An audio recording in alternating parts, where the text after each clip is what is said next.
출애굽기 13장 1절부터 16절에 있는 말씀으로 교대인 제목은 여호와를 기억하는 절기입니다. 이스라엘 백성이 애굽을 떠날 때 20세 이상의 장정이 약 60만 명이었으니 전체 백성은 약 200만 명에 달했습니다.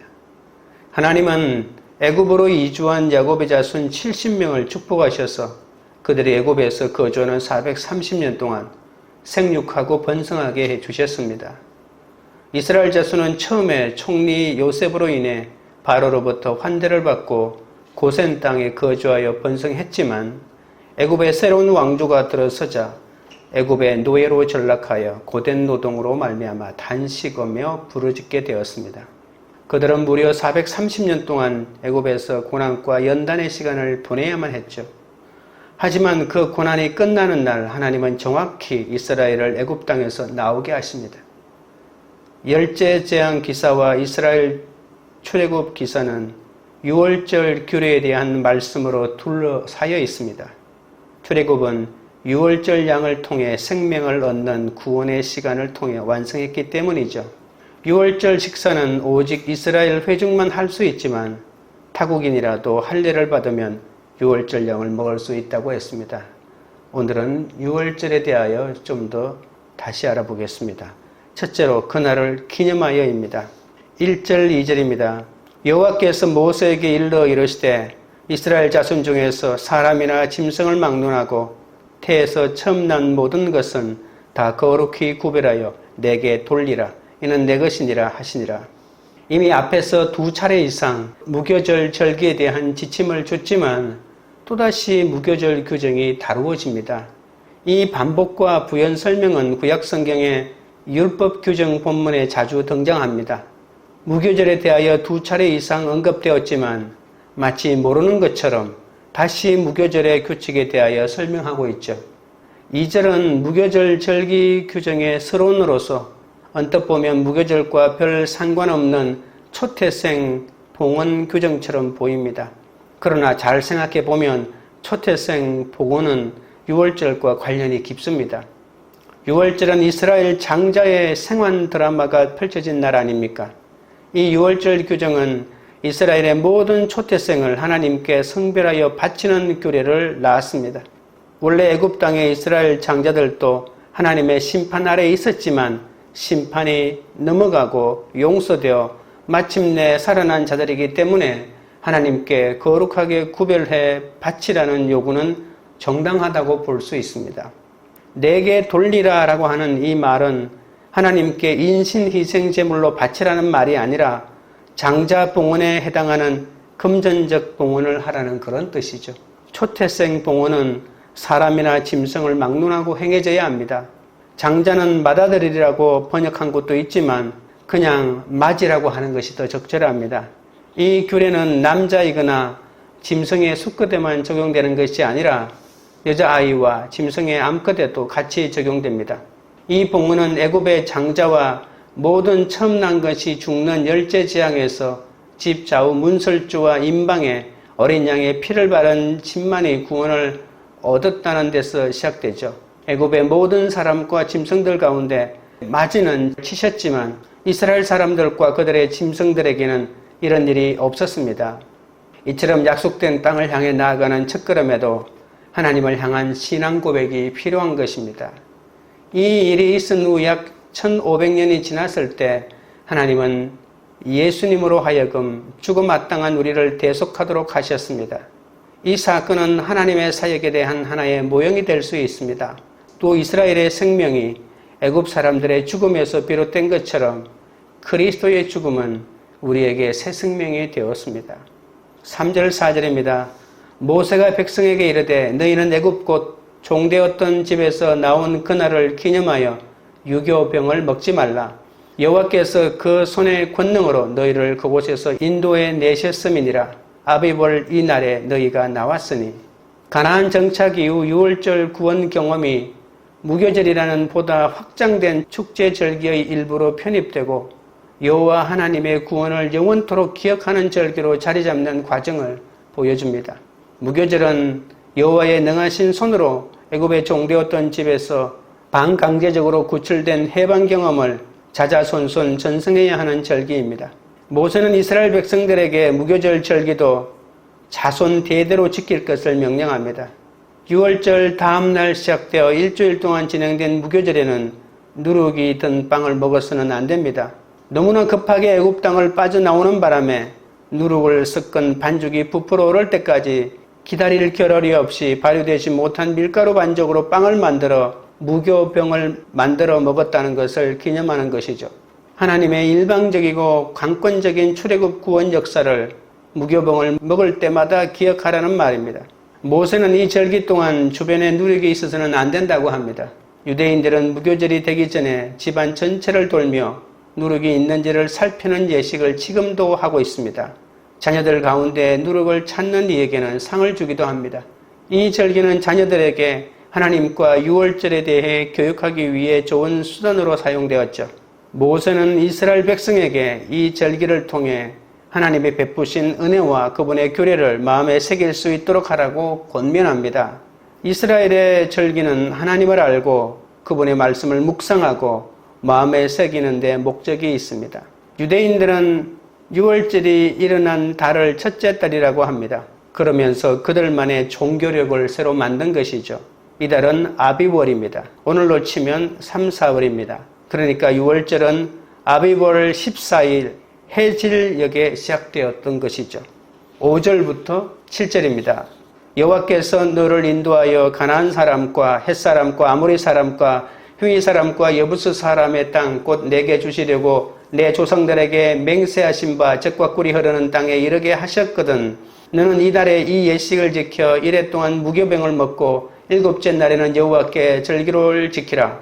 이래 동안에는 무교병을 먹고 유교병을 내게 보이지 아니하게 하며 내 땅에서 누룩을 내게 보이지 아니하게 하라. 이스라엘 자손은 가나안 사람과 헷 사람과 아모리 사람과 히위 사람과 여부스 사람의 땅인 여호와께서 이스라엘의 조상들에게 맹세하신 바 젖과 꿀이 흐르는 땅에 정착했어도 아비볼 6월절 예식을 지켜야 한다고 합니다. 이스라엘 자손은 7일 동안 무교병을 먹고 유교병과 누룩은 이 절기 동안 이스라엘 땅에 존재해서는 안 됩니다. 누룩이 들어가지 않은 유교병을 먹는 예식을 통해 호시탐탐 우리의 신앙을 빼앗으려는 유혹도 뿌리쳐야 합니다. 이스라엘은 애굽에서 탈출하기까지 수많은 기적을 보았지만 그 기적을 보았다고 해서 그것이 그들의 신앙을 보장해 주지는 않았습니다. 우리는 하나님이 내게 베푸신 구원의 사건을 기억하며 삶으로 신앙고백을 보이고 끊임없이 예배를 통해 구원을 기념해야 합니다. 적용 질문 드립니다. 하나님이 내게 베푸신 구원을 기억하며 각종 공예배와 공동체 모임에 잘 참석하고 있습니까? 둘째는 규례를 지킬지니라입니다. 8절부터 10절입니다. 너는 그날에 내 아들에게 보여 이르기를 이 예식은 내가 애굽에서 나올 때에 여호와께서 나를 위하여 행하신 일로 말미암음이라 하고 이것으로 내 손의 기호와 내 미간의 표를 삼고 여호와의 율법이 내 입에 있게 하라. 이는 여호와께서 강하신 손으로 너를 애굽에서 인도하여 내셨음이니 해마다 절기가 되면 이 규례를 지킬지니라. 하나님이 말씀하신 규례를 지키는 것에는 나뿐만 아니라 공동체와 후손에게도 말씀을 전하고 지키게 해야 하는 의무가 포함되어 있습니다. 그러려면 먼저 하나님에 대한 분명한 지식을 가지고 날마다 주시는 말씀을 되새겨야 합니다. 번잡해 보이는 6월절 규례에 대해 시큰둥한 자세로 묻는 후손에게 다시금 여호와 하나님의 일방적이고 강권적인 출애굽 구원 역사를 영구적으로 기리기 위함이라고 대답해 주어야 합니다. 이런 후손들의 질문에 답변을 거듭하다가 탄생한 것이 토라크 아도나이라고 불리는 여호와의 율법입니다. 9절에 나오는 여호와의 율법은 6월절 구원 역사와 그것을 기념하라고 주신 지침을 한데 묶어놓은 짧은 것이죠. 하나님은 여호와의 율법을 그의 기호 그리고 미간의 표로 삼으라고 합니다. 규례를 적어 손에 기호를 삼고 미간의 표로 삼는 이유는 여호와의 토라가 이스라엘 자손의 입에 있도록 하기 위함입니다. 입에 있다는 말은 음성되거나 낭송되어 늘 기억되고 말해지는 것이죠. 여호와의 율법이 늘 나의 입에 머물고 고백되어야 하는 겁니다. 여호와의 토라의 핵심은 무엇일까요? 여호와께서 강하신 손으로 너를 애굽에서 인도하여 내셨다는 것입니다. 이 사실이 늘 이스라엘 후손의 입에 있어야 한다는 말입니다. 여호와 하나님의 출애굽 구원 역사가 이스라엘 백성의 손에 기호와 미간의 표가 되어야 한다는 것은 출애굽 구원이 이스라엘의 모든 행동과 관점을 지배하는 요소가 되어야 한다는 말입니다. 이 6월절 구원 역사는 해마다 6월절 절기를 통해 이스라엘 백성에게 영원한 현재 사건이 되는 것이죠. 11절부터 13절입니다. 여호와께서 너와 내 조상에게 맹세하신 대로 너를 가나안 사람의 땅에 인도하시고 그 땅을 내게 주시거든 너는 태에서 처음 난 모든 것과 내게 있는 가축의 태에서 처음 난 것을 다 구별하여 여호와께 돌리라. 수컷은 여호와의 것이니라. 나귀의 첫 새끼는 다 어린 양으로 대속할 것이요 그렇게 하지 아니하려면 그 목을 꺾을 것이며 내 아들 중 처음 난 모든 자는 대속할지니라. 이스라엘이 가나안 땅에 들어가서 가축의 초태생 수컷을 여호와께 바쳐야 합니다. 나귀의 첫 새끼는 다 어린 양으로 대속해야 하며 대속되지 않는 나귀 첫 새끼는 목을 꺾어야 합니다. 이스라엘의 아들 중 장자도 가축의 초태생이 하나님께 대신 바쳐지는 것으로 대속됩니다. 이스라엘 사람과 동물의 초태생을 하나님의 것으로 성별하도록 명하는 초태생 대속 제도도 하나님의 6월절 구원 역사를 기억하는 하나의 방편입니다. 이 제도의 취지는 6월절의 공동체적인 구원 경험이 가나안 땅에 들어간 후에도 이스라엘 백성의 정체성을 규정하는 근본 경험으로 남아 있어야 한다는 뜻이죠. 애굽에서 나온 구원의 간증과 감격이 있음에도 다른 사람에게 이를 전하지 않고 여러 모양으로 되새기지 않는다면 금방 잃어버리게 됩니다. 그래서 절기를 지키고 예배를 드리는 것이 그렇게 중요한 것이죠. 적용 질문 드립니다. 나에게 주신 그 은혜의 말씀을 잊지 않고 기억하기 위한 나만의 방법이 있습니까? 그것은 무엇입니까? 셋째는 후손에게 전할 말입니다.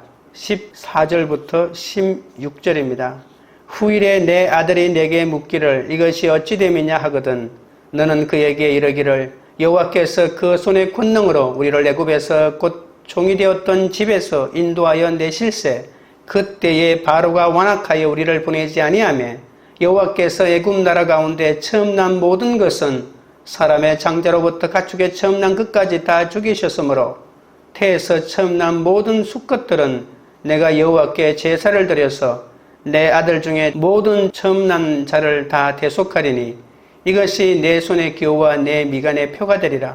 이는 여호와께서 그 손의 권능으로 우리를 애굽에서 인도하여 내셨음이니라 할지니라. 후세대가 출애굽 봉헌과 대속 관습의 요리를 물을 때 부모 세대는 자세한 답변을 준비해야 합니다. 그 답변으로 여호와의 절대 주권적이고 강권적인 출애굽 구원 역사를 들려주어야 하는 것이죠. 여호와께서 그 손의 권능으로 애굽에서 이스라엘을 이끌어내실 때 애굽 왕 바로가 완악하여 하나님의 백성을 보내지 않자 여호와께서 애굽 가운데 처음 난 모든 것은 사람의 장자로부터 가축의 처음 난 끝까지 다 죽이셨다는 말입니다. 애굽 가운데서 태어난 모든 초태생을 죽이셨는데 이스라엘 장자와 가축의 초태생은 죽이지 않으셨습니다. 여기서 바로 초태생 봉헌 규정이 나옵니다. 이스라엘 중에서 처음 난 모든 수컷은 여호와께 제물로 드려짐으로써 이스라엘 백성의 맏아들이 대속될 길을 열라는 것입니다. 맞이의 대속 가격을 언급하지 않지만 민수기 18장 16절의 율법은 은 5세켈이라고 규정합니다. 그 당시 노동자들이 1년 수입이 은 10세겔임을 생각하면 6개월을 일해야 하는 큰 돈입니다. 오늘로 치면 1,000만 원 정도가 되는 돈이니 너무 큰 부담이 되기도 합니다. 오늘날까지 유대인들은 맞이를 대속하는 이 규정을 계속하고 있습니다. 그들은 은 5세켈 대신에 이스라엘 정부가 특별히 이 목적을 위해 발행한 돈으로 사용합니다. 그리고 랍비들의 해석에 의하면 태에서 처음 난 것이기 때문에 제왕절개로 태어난 아이는 맞이로 치지 않습니다. 자연 분만으로 태어난 아이들에 대해서만 이 규정을 적용하기도 합니다.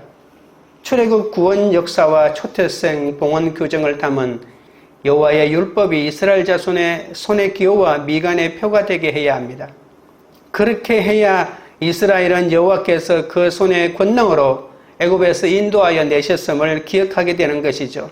시간이 흘러 우리가 지금은 당연히 드리고 있는 예배에 대해 그 이유를 묻는 사람이 생긴다면 우리는 그들에게 분명히 대답할 준비가 되어 있어야 합니다. 그러기 위해서는 우선 내게 주신 복음이 분명해야 하고 나의 출애굽 사건을 정확하게 기억하고 있어야 하는 것이죠. 하나님이 왜 이스라엘 백성들에게, 특히 가난한 자들에게 큰 경제적 부담이 될 수 있는 이 규례를 강요하실까요? 구분이 갖는 가치가 요구되는 액수보다 훨씬 가치가 있다는 것을 모두 인정해야 합니다. 그럼에도 불구하고 하나님은 구약 성경에서 가난한 자를 특별히 보호하시는 분이시지 않습니까? 하나님은 무엇보다 이 규례들이 영원토록 기억되고 지켜지기를 원하십니다.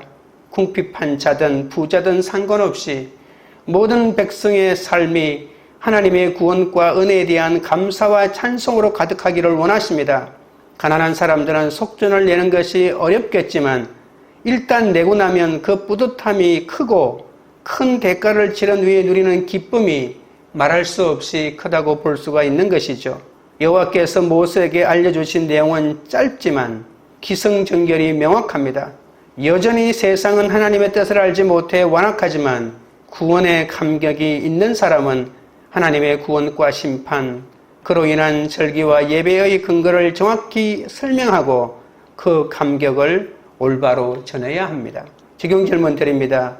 여호와께서 그 손의 권능으로 애굽에서 인도해 내신 나의 간증은 무엇입니까? 기도드리겠습니다. 하나님 아버지, 이스라엘은 애굽에서 탈출하기까지 수많은 기적을 보았지만 그 기적을 보았다고 해서 그것이 그들의 신앙을 보장해 주지는 않는다고 했습니다. 저는 하나님이 나를 구원하셨다는 분명한 증거로 출애굽의 사건을 경험했지만 과거의 추억으로만 간직하여 그 은혜를 현재까지 누리지 못할 때가 많았음을 고백하오니 용서하여 주시옵소서. 하나님이 제게 베푸신 구원의 사건을 기억하며 삶으로 고백하며 끊임없이 예배를 통해 구원을 기념하여 그 은혜를 이어가도록 역사하여 주시옵소서. 애굽에서 나온 구원의 간증과 감격이 있음에도 다른 사람에게 이를 전하지 않고 여러 모양으로 되새기지 않는다면 금방 잃어버린다고 했습니다. 누룩이 들어가지 않은 무교병을 먹는 예식을 통해 호시탐탐 우리의 신앙을 빼앗으려는 유혹을 뿌리치게 하여 주옵소서. 누룩처럼 퍼지는 욕심과 정욕에 빠지지 않도록 절기를 지키고 예배를 드리고 삶으로 보이는 신앙 고백이 이어지게 하여 주옵소서. 세상은 하나님의 뜻을 알지 못해 완악하지만 구원의 감격이 있는 사람은 하나님의 구원과 심판, 그로 인한 절기와 예배의 근거를 정확히 설명하고 그 감격을 올바로 전달한다고 했습니다. 우리에게 베푸신 구원의 사건을 다른 사람과 후손에게 정확히 전달할 수 있도록 십자가의 지혜를 허락하여 주옵소서. 광교 우리들 교회가 하나님이 내게 베푸신 구원을 기억하며 각종 공예배와 공동체 모임에 잘 참석하는 공동체가 되게 하옵소서. 각자에게 주신 은혜의 말씀을 잊지 않고 기억하게 하옵소서. 여호와께서 그 손의 권능으로 애굽에서 인도해 내신 우리의 간정으로 하나님의 은혜를 잊지 않고 그 구원의 역사를 증거하여 사람을 살리는 그런 공동체가 되도록 역사하여 주시옵소서. 예수 그리스도 이름으로 기도드리옵나이다. 아멘.